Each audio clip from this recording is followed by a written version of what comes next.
Starting out as a startup in Nigeria may be lonely and challenging, especially where the business environment is rough and the cost of doing business is high.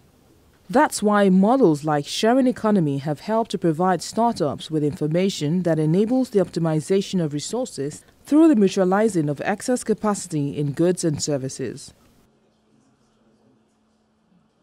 Victor Ugo is a medical doctor and the founder of Mentally Aware Nigeria Initiative. He uses this co-working space to run his organization. His passion for mental awareness initiatives came to life as a result of his own personal experience.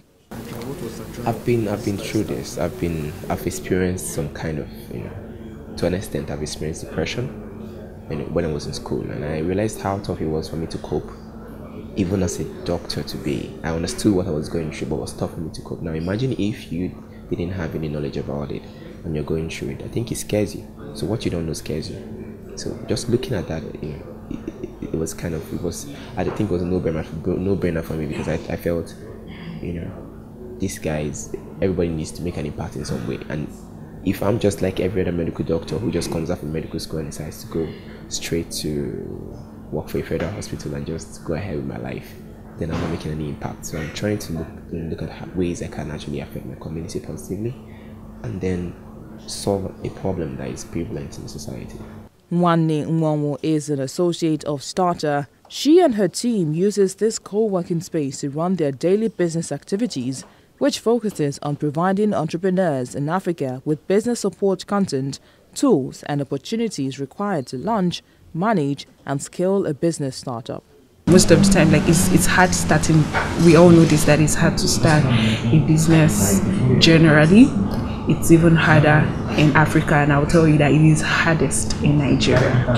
And so a lot of times you find young entrepreneurs saying that they don't have the right source of funding, they don't know where to go to, people are not willing to invest in them because and so therefore they can't they can't run a business successfully in Nigeria. And so we're trying to help those entrepreneurs see that sometimes it's not necessarily about the money, it's not necessarily about funding, it's not necessarily about getting an investor to invest in you. There are certain things you should know, ways that you can bootstrap your company up until a certain stage where it now becomes investable in.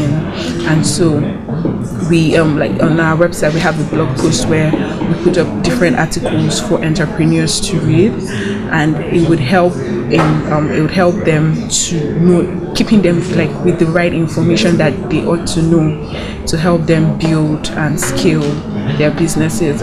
Getting a business or an office space in Yaba, Lagos, which is known to be Nigeria's Silicon Valley, might be quite expensive, but with co-working space like Lead Space, small business and startups will find it more flexible and easier to run their daily operations because it's managed through a share cost model. As of today, Nigeria is ranked 169 out of 189 countries in the Ease of Doing Business Index. And that tells you, the infrastructure issues that business owners face, in terms of overhead, and then we want to now move that cost to us, and so they can focus on building their business and increase their productivity level. I just want the government to focus on two things, which is infrastructure and policy. Infrastructures that allow businesses to thrive, and one of them is the issue of data increase. There's so much going on about how expensive data is going to be, and I feel like for business to really thrive, and that piggybacks on how easy it's going to be for their customers to access these services, and data is going to play a key role. If data has been increased, then people will be able to access these services. With more of this kind of infrastructure put in place, startups will have the capacity to focus more on the next big idea.